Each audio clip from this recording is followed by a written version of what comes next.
حضرت ابراہیم علیہ السلام نے ایسے اپنی بیوی کا ہاتھ پکڑا اور اس کو یوں پکڑ کے جھٹک دیا اور آگے بڑھنے لگے.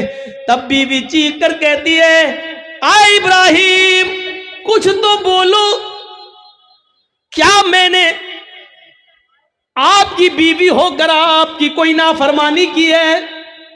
حق کی رفاقت کو ادا کرنے میں مجھ سے کوئی گستاخی ہوئی ہے؟ میاں بیوی کے جو حقوق ہوتے ہیں اس میں کوئی ہم سے کمی ہوئی ہے؟ خدمت میں کوئی کمی ہوئی ہے؟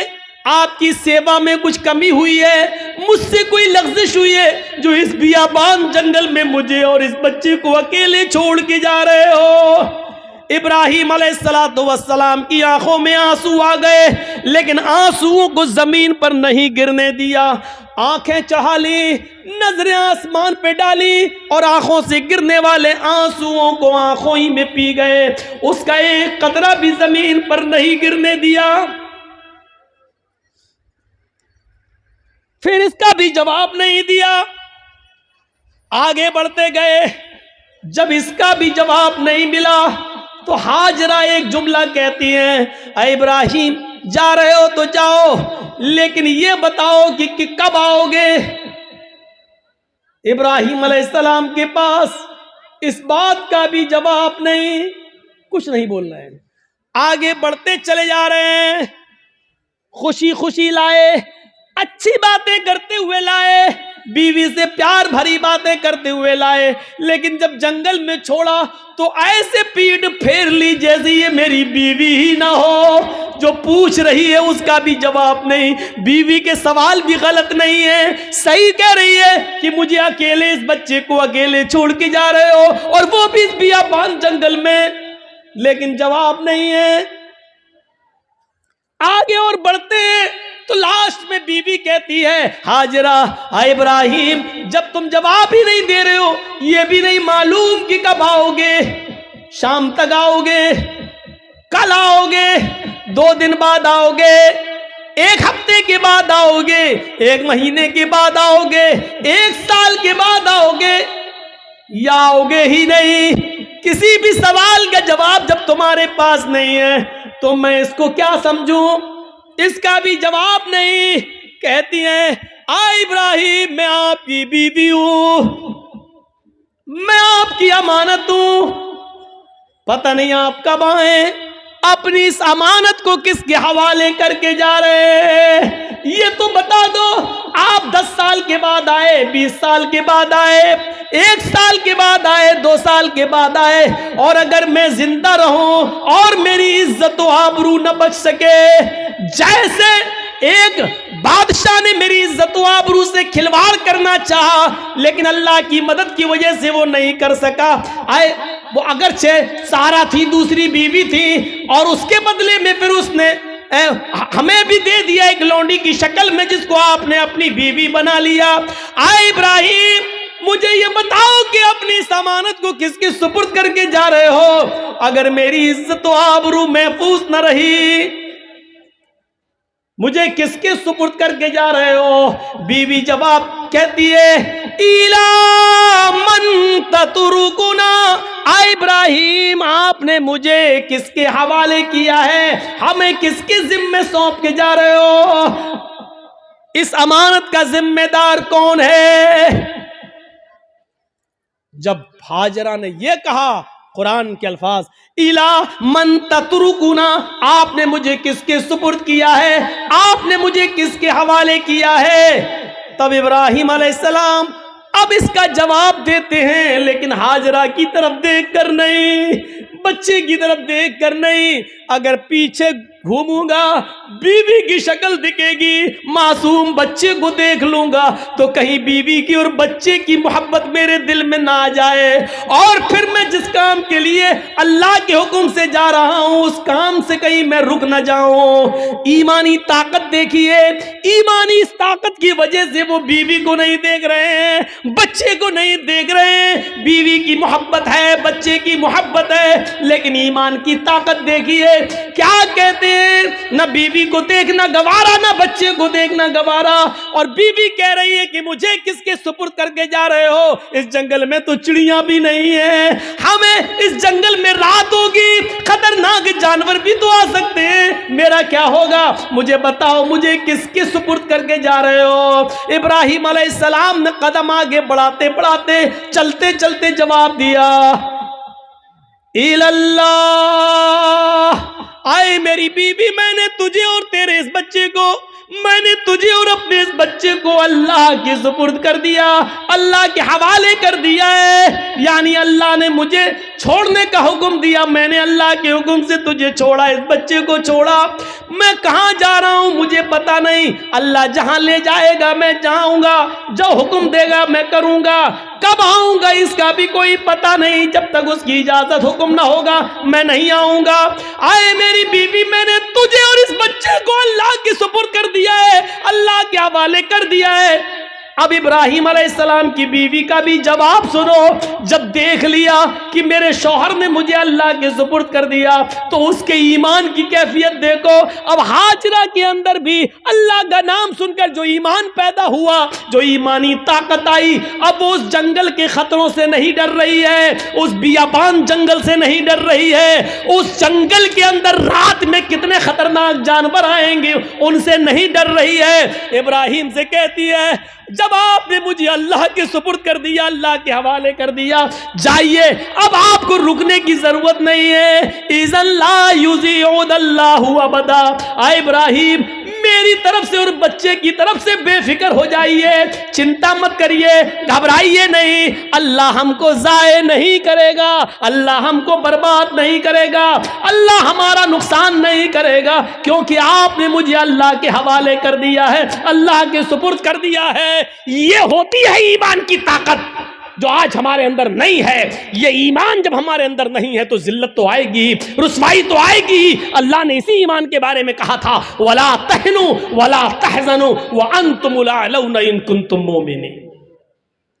ہم عزت دیں گے, بلندی دیں گے, لیکن ایمان پہلے پیدا کرو اپنے اندر, مومن بن کر دکھاؤ.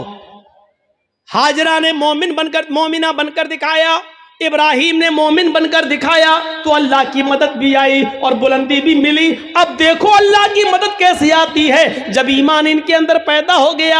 ابراہیم نے اپنے ایمان کا حق ادا کیا, ہاجرہ نے بھی ایمان کا حق ادا کیا. ابھی تک پیچھے پیچھے دوڑ رہی تھی کہ بتاؤ میرا کیا ہوگا.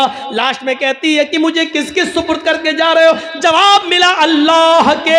پھر ہٹ جاتی ہے اور کہتی ہے اب جاؤ, ہمارے اور بچے کی طرف سے بے فکر ہو جانا, اللہ نے جو حکم دیا اس کو کریے, اللہ ہمیں ضائع نہیں کرے گا, اللہ ہمیں برباد نہیں کرے گا. وہ اس بیابان جنگل میں رک جاتی ہے, اسی جنگل میں رہنے لگتی ہے. غور کرو کہ اس جنگل میں 2 یا 3 دن کے لیے ہی پانی تھا, 2 یا 3 دن کے لیے ستو تھا, اس کے علاوہ ہاجرہ کے پاس کچھ نہیں تھا. ستو ختم ہو جاتے ہیں, پانی ختم ہو جاتا ہے, کوئی قافلہ بھی وہاں سے گزرتا نہیں ہے. کیوں کوئی قافلہ گزرے گا؟ کوئی بستی بھی آباد نہیں ہے, دور دور تک پانی کا پتہ نہیں ہے. میں ماں ہوں, 2-4 دن بھوکی پیاسی رہ سکتی ہوں, لیکن یہ معصوم بچہ ہے جو میرا دودھ پیتا ہے. جب مجھے کچھ ملے گا نہیں تو دودھ بنے گا کیسے؟ میں کھاؤں گی تو دودھ بنے گا, جب دودھ بنے گا تو بچہ پیے گا. میں پیاسی ہوں, 2-4 دن رہ سکتی ہوں, لیکن بچے کو پیاسا کیسے رکھا جا سکے؟ غور کرو, تمام شک و شبہات اس عورت کے دل میں ہے, لیکن اللہ پر بھروسہ ہے, ایمان ہے اللہ کی ذات پر. اپنے بچے کو لٹاتی ہے, کہتی ہے چلو کوشش کر کے دیکھتی ہوں پانی مل جائے.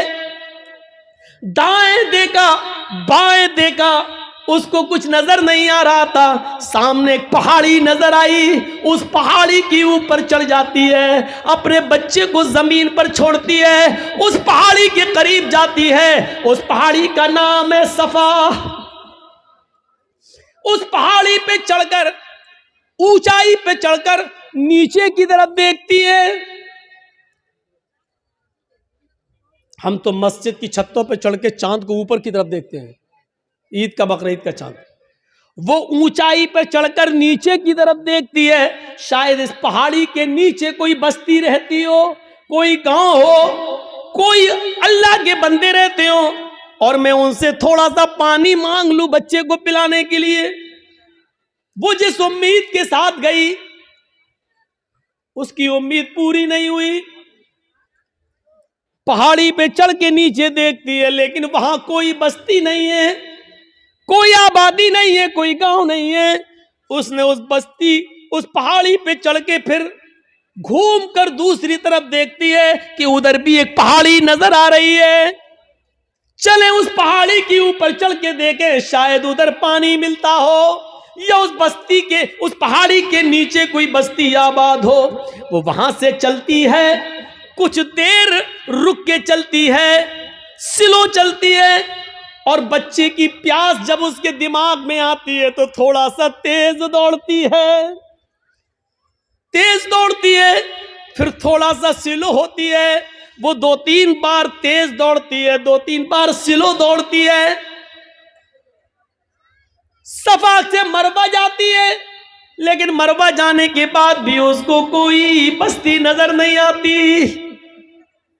اب اس کو معلوم ہے نہ صفا کے نیچے کوئی بستی ہے نہ مروہ پہاڑی کے نیچے کوئی بستی ہے, لیکن بچے کی پیاس جب دیکھتی ہے تو بار بار جاتی ہے, شاید کوئی آنے والا آدمی مل جائے, کوئی قافلہ مل جائے, میں کسی سے پانی کی چند گھونٹ مانگ کر بچے کو پلا دوں. بچہ انگوٹھا اپنے منہ میں رکھ کے چوس رہا ہے. حدیث کی کتابیں کہتی ہیں صفا اور مروہ کے دوڑ دوڑ کر ہاجرہ نے 7 چکر لگا لیے. صفا سے مروہ 1, مروہ سے صفا 2, صفا سے مروہ 3, مروہ سے صفا 4, صفا سے مروہ 5, مروہ سے صفا 6 اور پھر صفا سے مروہ 7. پھر مروہ سے صفا پر نہیں آئی, 7 چکر لگا کر نا امید ہو گئی کہ اب پانی نہیں ملے گا تو اپنے بچے کے پاس آ کر بیٹھ گئی, نظریں آسمان پہ ڈالی.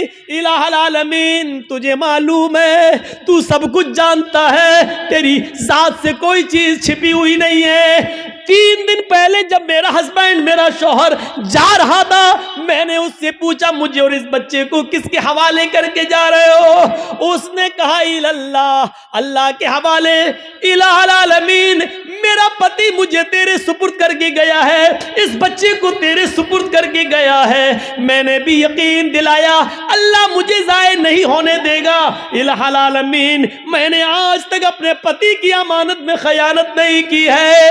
میرے پتی کا یہ بیٹا, میرا یہ بچہ آگے چل کر دین کی خدمت کرے گا, میں نے دین کے لیے وقف کر دیا ہے.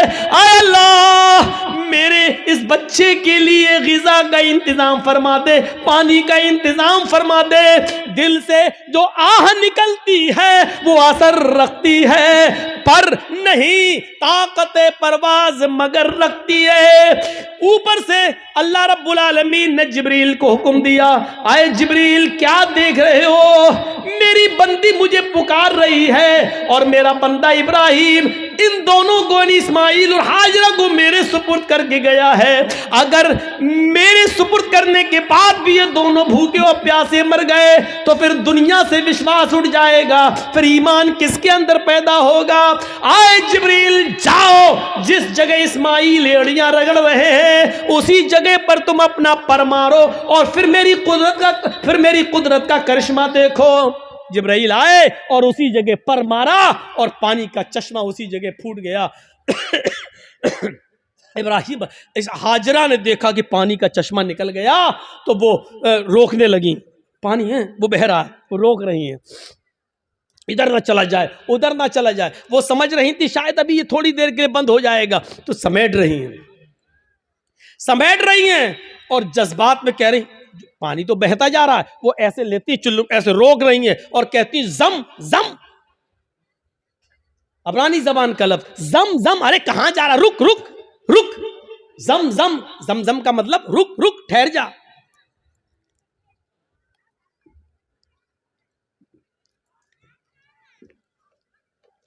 ٹھہر جا, رک جا, کہاں جا رہا, رک. یہ زمزم کا لفظ بھی اللہ کے رسول کو اتنا پسند آیا کہ آپ نے زمزم کے لفظ کو زمزم ہی رہنے دیا, اس کے لیے کوئی عربی کا لفظ استعمال نہیں کیا. رک پانی نہیں رکتا تو انہوں نے مڈیر باندھ دی, وہی مٹی سے اکٹھا کر کے ایسے بناتی چلی گئی, مڈیر باندھ دی.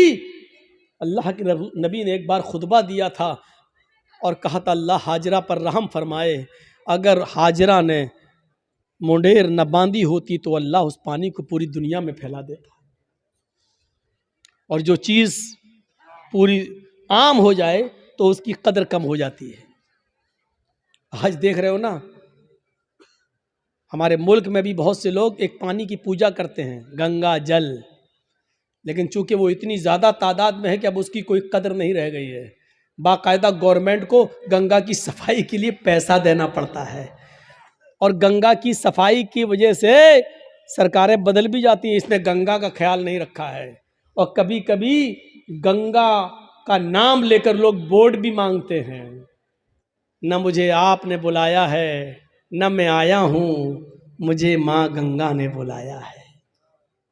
اس طریقے سے لوگوں کو بھاوک کر کے ماں گنگا کو ماں کہہ کر اس طریقے سے لوگ اس کو نیلام بھی کرتے ہیں. ایک طریقے سے دیکھا جائے تو اس طریقے سے آج اس پانی کی کیا قدر ہے. لوگ اس میں پیشاب بھی کر رہے ہیں, پائخانہ بھی کر رہے ہیں, لیٹرین بھی کر رہے ہیں, سب کچھ ہو رہا اس کے اندر. اسی لیے اس کی صفائی کے لیے پیسہ مانگا جا رہا ہے, یہ کیا جا رہا ہے, وہ کیا جا رہا ہے. لیکن زمزم کو دیکھ لو, آج کتنی قدر کی نظروں سے دیکھا جاتا ہے. آج بھی سعودیہ میں ہونے کے باوجود بھی آپ دیکھ لیجئے اس پانی کی کیسی قدر ہے, اس پانی کی عزت کیسی ہے. اور اس پانی کی خصوصیت یہ ہے کہ جو لوگ 5 سال پہلے حج کر کے آئے ہیں اور زمزم لے کے آئے ہوں گے, آج بھی ان کے گھر میں زمزم اگر 5 سال پرانا بھی رکھا ہوگا تو اس میں نہ تو کیڑے پڑے ہوں گے نہ جراثیم پڑے ہوں گے. یہ ایک کیفیت, یہ ایک کشش رکھی ہے اللہ رب العالمین نے اس پانی کے اندر. یہ جیتا جاگتا معجزہ. چشمہ جاری ہو گیا. ایمان تھا تو اللہ نے عزت بھی دی, ایمان تھا تو اللہ نے بلندی بھی دی. ایمان کی طاقت ہونی چاہیے. اور اتنا ہی نہیں, اب آپ کہو گے کہ حاجرہ کو عزت کیا ملی؟ عزت نہیں ملی. وہ حاجرہ جو ایمان کی طاقت کی وجہ سے ابراہیم کو چھوڑ دیتی ہے اور اپنے بچے کے لیے پانی کی تلاش میں صفا سے مروہ کے چکر لگاتی ہے. 7 چکر لگائے. میں نے کہا تھا شروع میں, کبھی سلو دوڑتی ہے, کبھی تیز دوڑتی ہے. اللہ کے رسول صلی اللہ علیہ وسلم نے حج کا رکن بنا دیا ہے, صفا اور مروہ کے چکر لگاؤ. جب تک تم صفا اور مروہ کے چکر نہیں لگاؤ گے نہ تمہارا حج مانا جائے گا نہ تمہارا عمرہ مانا جائے گا. اور عورتوں کے لیے تو خاص کر دیا کہ تم تو سینہ تان کر اکڑ کر تیز نہ دوڑو کیونکہ تمہاری بے پردگی ہوگی. لیکن حاجرہ جہاں جہاں تیز دوڑی تھی اور تھوڑا سا اکڑ کے ایسے دوڑی تھی, اللہ کے نبی صلی اللہ علیہ وسلم نے مردوں کو حکم دے دیا کہ جب بھی وہ صفا سے مروہ, مروہ سے صفا کے چکر لگائیں تو جہاں حاجرہ تیز دوڑی تھی وہاں ان کو بھی تیز دوڑنا ہے, جہاں حاجرہ سلو ہوئی تھی وہاں تمہیں بھی سلو ہونا ہے.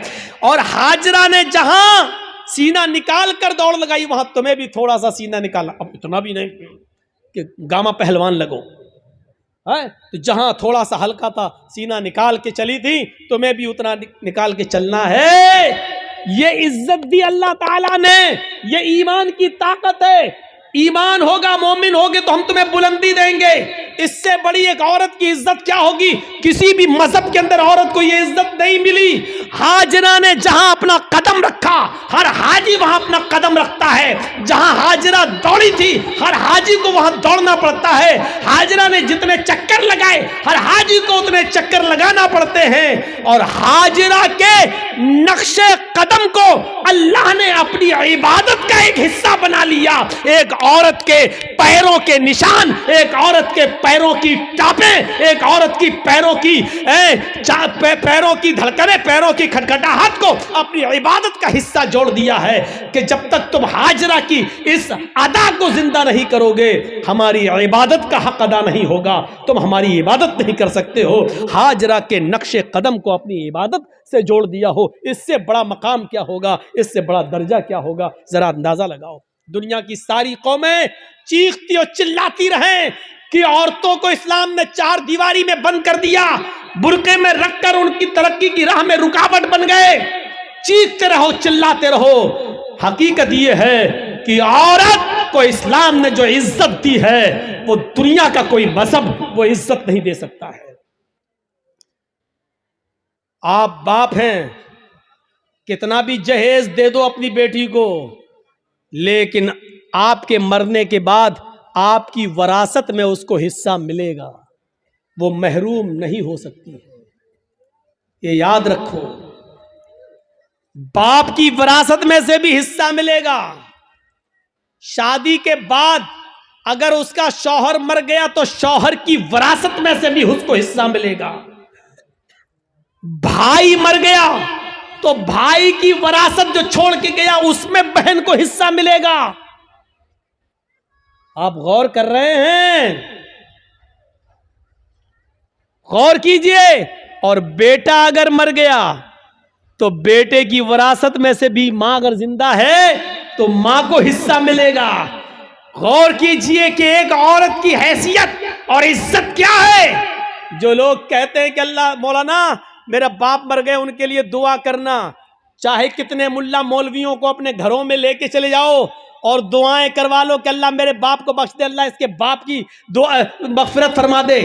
اگر آپ کے باپ کے مرنے کے بعد اگر باپ کی وراثت میں سے باپ کی بیٹی یعنی آپ نے اپنی بہن کو حصہ نہیں دیا, باپ کی مغفرت نہیں ہوگی.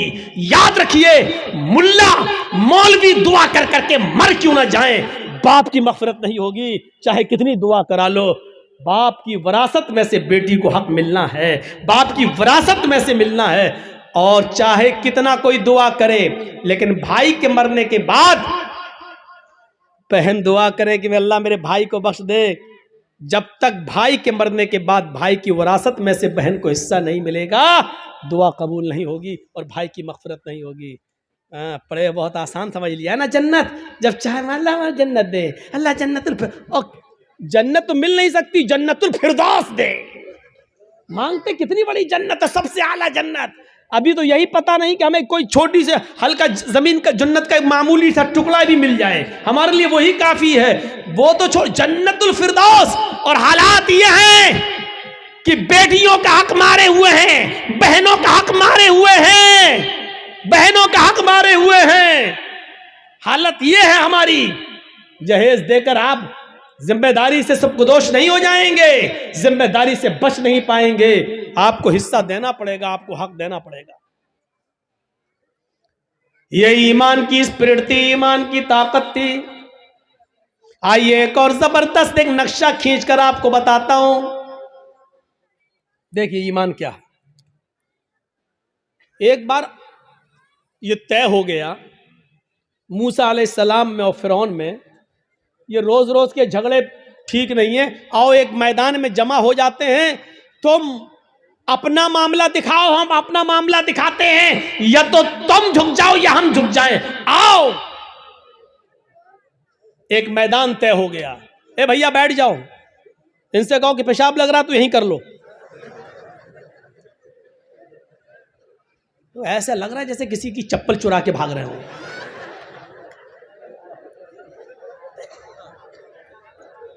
بیٹھیے.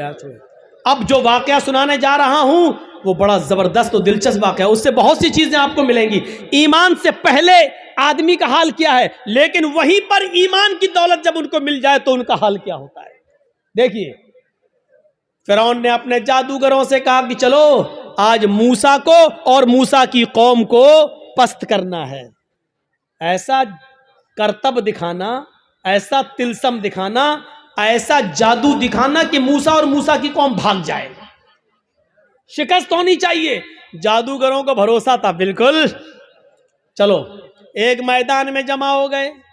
موسیٰ اپنے چند ساتھیوں کو لے کے آئے, فرعون اپنا لاؤ لشکر لے کر آیا.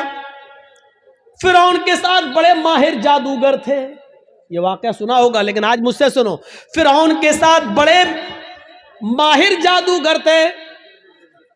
طے ہوتا ہے کہ چلو اپنا اپنا کرتب دکھلاؤ. فرعون نے کہا جادوگروں اپنے جادوگروں سے چلو دکھاؤ.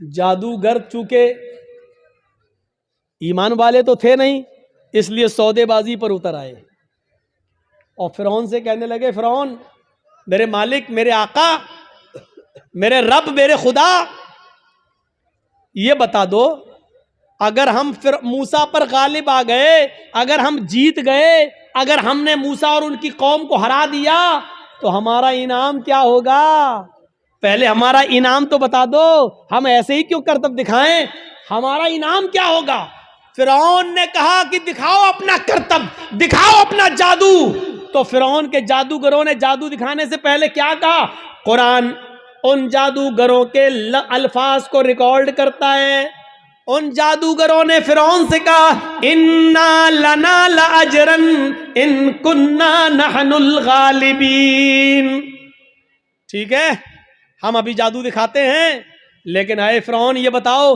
اگر ہم نے موسیٰ اور موسیٰ کی قوم کو ہرا دیا اور ہمارا کرتب دیکھ کر ہمارا ناٹک دیکھ کر اگر یہ سب ہار جاؤ بھاگ جائیں تو ہمارا اجر کیا ہوگا انا لنا لاجرا ہماری مزدوری کیا ہوگی ہمارا انعام کیا ہوگا ان کننا نحن الغالبین اگر ہم ان کی اوپر غالب آ گئے تو اگر ہم ان کے اوپر غالب آ گئے تو کیا انعام ہوگا فرعون نے مسکراتے ہوئے جواب دیا انکم لمن المقربین اگر موسیٰ اور موسیٰ کا لشکر ہار گیا شکست فاش دے دی ڈر گیا اور بھاگ گیا تو تم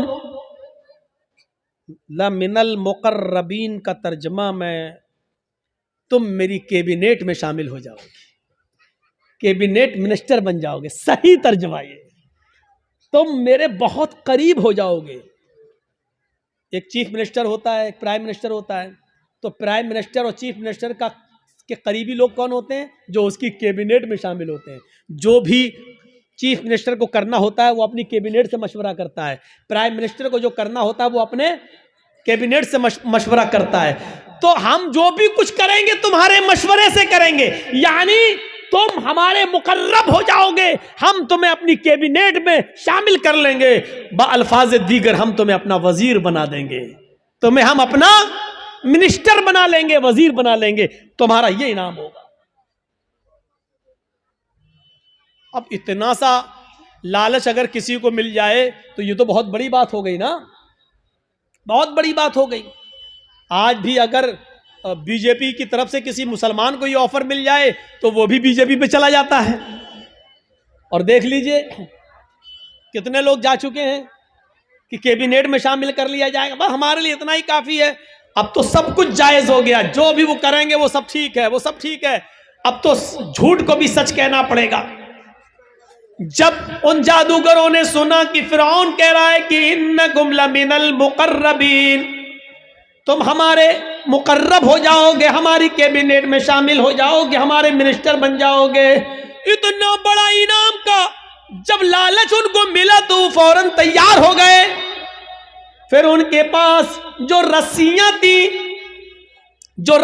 تھیں انہوں نے ان رسیوں کو پھینکا انہوں نے ان رسیوں کو ڈالا انہوں نے جب ان رسیوں کو موسیٰ کے سامنے اور موسیٰ کی قوم کے سامنے پھینکا تو وہ رینگتے ہوئے سانپ بن گئے رینگتے ہوئے سانپ بن گئے سانپ بن کر رینگنے لگے حالانکہ وہ سانپ نہیں تھے وہ نظر بندی تھی ہمیں دکھائی دے رہے ہیں سانپ کی طرح رینگ رہے لیکن وہ سانپ نہیں تھے جیسے جادوگر جو ہمارے محلے میں آتا ہے مٹی اٹھائے گا رکھے گا مٹھی بند کرے گا چھو منتر جادو وہ کر کے ایسے گھما کے کھولے گا روپیہ بن جائے گا حالانکہ وہ روپیہ نہیں ہے وہ مٹی ہے لیکن ہمیں روپیہ دکھ رہا ہے اگر جادوگر مٹی کو روپیہ بنانا جانتا ہوتا تو اپنا جادو ختم کرنے کے بعد پھر کٹورا لے کر ایک ایک دو دو روپے کی بھیک ہم سے کیوں مانگتا وہ کہتا ہے کہ یہ کلا ہے یہ مٹی کو میں نے روپیہ بنایا یہ صرف ہماری ہاتھ کی صفائی ہے یہ تمہیں روپیہ دکھ رہا ہے لیکن حقیقت میں روپیہ نہیں ہے اگر روپیہ ہوتا تو پھر ہم گھر بیٹھ کے یہ تماشا کیوں دکھاتے تمہیں ہم تو گھر بیٹھ کے مٹی کا روپیہ بناتے رہتے موسیٰ اور موسیٰ کی قوم کو وہ رینگتے ہوئے سانپ دکھنے لگے تو موسیٰ علیہ السلام ڈرنے بھی لگے ایسے ہٹنے بھی لگے فوراً اللہ تعالیٰ نے فرمایا موسیٰ ڈرو نہیں، لا تخف یا موسیٰ، اے موسیٰ ڈرو نہیں، تمہارے پاس جو لاٹھی ہے نا، جو ڈنڈا ہے، اس کو زمین پر مارو، ان القی عصاک، زمین پر اس لاٹھی کو مارو۔ موسیٰ علیہ السلام نے وہ لاٹھی زمین پہ مار دی، اور جیسے ہی زمین پہ لاٹھی ماری وہ اژدہا بن گیا۔ اژدہا بہت بڑا ہوتا ہے، وہ اژدہا بن گیا، اور اس نے اپنا منہ پھاڑا اور اندر کو سانس لی، باہر کو نہیں، اندر کو، اندر کو۔ جب اس نے اندر کو سانس لی تو وہ جتنے بھی سانپ جو رسیاں بنی ہوئی تھی وہ سب اس کے منہ میں گھستے چلے گئے، کر کے سب کو کھا گیا۔ یہیں سے موسیٰ فرعون کے جادوگروں کی عقل ٹھکانے آ گئی، وہ سمجھ گئے ہم نے جو دکھایا وہ نقلی چیز تھی، موسیٰ نے جو دکھایا وہ اوریجنلٹی تھی، وہ اصلیت تھی۔ وہ سمجھ گئے کہ اب حق کے آگے میرا باطل نہیں چلے گا، یکدم وہیں سے بدل گئے، یہیں سے چینج ہو گئے۔ موسیٰ علیہ السلام نے ڈنڈا زمین پہ مارا، وہ اژدہا بن گیا، اژدہا ان کے سانپوں کو نکل گیا۔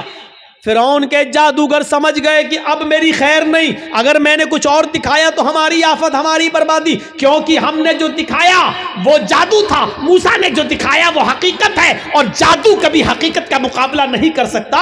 فوراً وہی کے وہی وہ سارے جادوگر پلٹے اور چیخ پڑے، آمنا بالرب موسیٰ و ہارون، ہم موسیٰ اور ہارون کے رب کے اوپر ایمان لے آئے۔ چیختے ہوئے انہوں نے کہا اب ہم نے فرعون کو چھوڑ دیا، میں موسیٰ اور ہارون کے رب پر ایمان لے آیا۔ انہوں نے یہ نہیں کہا کہ میں اللہ پر ایمان لایا، جادوگروں نے کیا کہا؟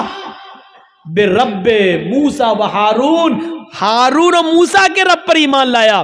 اگر وہ یہ کہتے ہیں کہ میں تو اللہ پر ایمان لایا تو لوگوں کا اللہ اور لوگوں کا خدا تو وہی بنا ہوا تھا فرعون، اس لیے موسیٰ اور ہارون کا رب نہیں تھا۔ موسیٰ اور ہارون علیہ السلام نے کبھی فرعون کو اپنا رب نہیں مانا، موسیٰ اور ہارون نے اپنا رب اللہ کو مانا تھا، اس لیے کیا کہا؟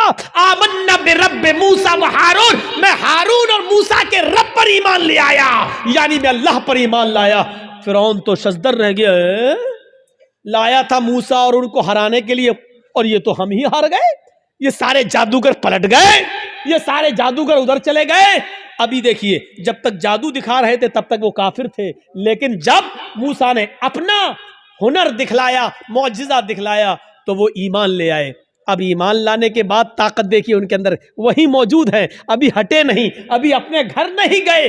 اب جب ایمان لے آئے، جب کہہ دیا آمنا برب موسیٰ و ہارون، جب کہہ دیا کہ ہارون و موسیٰ کے رب پر ایمان لائے، تب ان کے ایمان لانے کے بعد ان کے اندر طاقت کیا آئی وہ دکھانا چاہتا ہوں۔ ایک مومن کے اندر ایمان جب آ جائے تو اس کی طاقت کیا ہوتی ہے وہ چیز سمجھ لیجئے۔ جب وہ ایمان لائے تو فرعون نے کہا یہ کیا کیا تم نے؟ تو انہوں نے جواب دیا کہ اللہ کی طرف سے حق آ جانے کے بعد اور اپنی آنکھوں سے حق دیکھنے کے بعد بھی میں تمہاری غلامی کروں اور تم کو اپنا رب مانوں تو ہم سے بڑا بد نصیب کوئی نہیں ہوگا، ہم سے بڑا پھر پاگل کوئی نہیں ہوگا۔ ہم نے آج اپنی آنکھوں سے حق دیکھ لیا اور سچائی دیکھ لی اور موسیٰ کا معجزہ دیکھ لیا ہے، موسیٰ نے جو دکھایا وہ اللہ کی طرف سے ہے، اس لیے اب حق آ جانے کے بعد ہم تمہاری غلامی نہیں کر سکتے، ہم تمہیں ترجیح نہیں دے سکتے۔ فرعون نے کہا اب جانتے ہو تمہارا انجام کیا ہوگا، جانتے ہو تمہارا انجام کیا ہوگا؟ انہوں نے کہا اے فرعون پھر ہمارے انجام کو بھی بتا دو کہ کیا انجام ہوگا ہمارا۔